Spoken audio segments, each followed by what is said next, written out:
I'm gonna walk you through how to install the light flipper. Couldn't be much easier. You only need one tool, 12mm socket. You can use an end wrench, you can use a socket, you can use a little impact, anything you want. You just need one of these. It's gonna be 2 bolts on each of these. You do not need any new hardware. You keep all the same hardware that came with your tractor. Very easy installation process I'm gonna walk you through. First, you're gonna remove the 2 bolts that hold your light onto the ROPS with your 12-inch socket. I loosened them before the video, so mine are just finger tight. You just let that dangle. And the next thing we're gonna do is we're gonna disconnect the cable underneath. I'll show you what that looks like. Here's the cable that you're gonna disconnect underneath the tractor. These are super easy. There's no clip or anything like that that you have to fold out of the way. They just pull right apart. Grab each end of it and pull. Super easy. Now that the cable's disconnected, we can reach through, we can pull that up through, and you might have to pull the plastic fairing a little bit out of the way and get that cable to come through like that. And then I got the light in my other hand. You just pull the whole assembly out. Now you've got the light in hand. We're almost done. I'm working on the right side of the tractor. That's right as if you were sitting in the seat of the tractor, what's on your right. And if you look, the light flipper has on the back of it which direction. So this is for the right. Now you just simply drop this cable in through this hole. It's a lot easier to do when you're not running a camera at the same time. And to make sure you get this set up right, make sure that the R is facing up. And if you look at the bottom, see these 2 little weep holes? That's to drain water out. Those always go on the bottom. In case you get confused, those always go on the bottom, and then you have your R. And when you go to put this together, this doesn't fasten on here, but it is a tight fit. So if you push it on there, just to make the installation go a little easier, it's not gonna fall off very easily. Doesn't fasten, but it is a nice tight fit.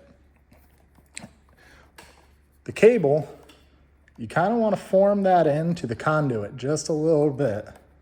Press it in with your thumb so it holds the right shape. You can see that's going to wrap right around the outside of the ROPS. We're going to install this on the tractor now. Now, if you look, there's a ring right there. And that's printed just to the right size, so it snaps in here. And that keeps this from wobbling up and down. So what you want to do first, you want to feed this cable down in. Now before you clip this onto the side, make sure you pull that cable out from underneath, because it's awful hard to get that pulled through and you can't control it from the top.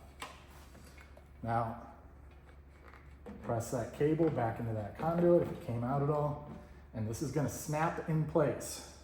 So when you push it on, this outer piece is going to bend a little bit out of the way. Careful not to bend it too much. You don't need to do it by hand. And there. See that snap? It snapped right into place on there. It's good and tight. The cable just popped through the bottom. We're going to fish that back through. We'll plug that in a minute. We're going to grab our 2 bolts and our wrench again. And look, since that's got a nice tight fit, this light's staying in place. You don't have to have 3 hands to do this job. Get your bolts started, nice and easy.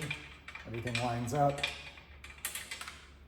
It took a long time to get all those dimensions right in CAD, I'll tell you that. And then we can just tighten it up.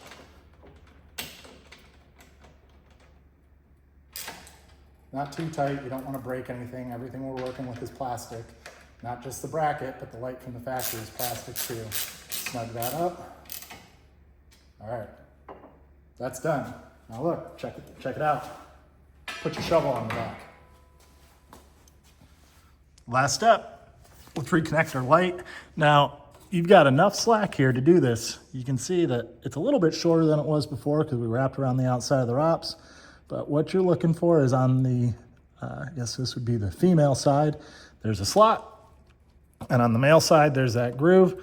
We'll get those lined up just right and plug it in. That's it. We're done. We're installed. That's it, guys. The light flipper is installed. Lights still work just like they're supposed to. Got a shovel hook in the back. And our lights are protected now. They're on the inside of the ROPS. They're not going to get caught in tree branches or ran into by people walking by. We're nice and protected. We didn't drill a hole in our ROPS. Everything's the same as it was when we bought the tractor. You can flip it right back out to the outside if you want, like it never happened. Excited to share this product with you guys. I've spent a little while building this, and I think it's going to help a lot of people and save a lot of people some money. So go find it in my Etsy store. Thanks, guys. Have a good day.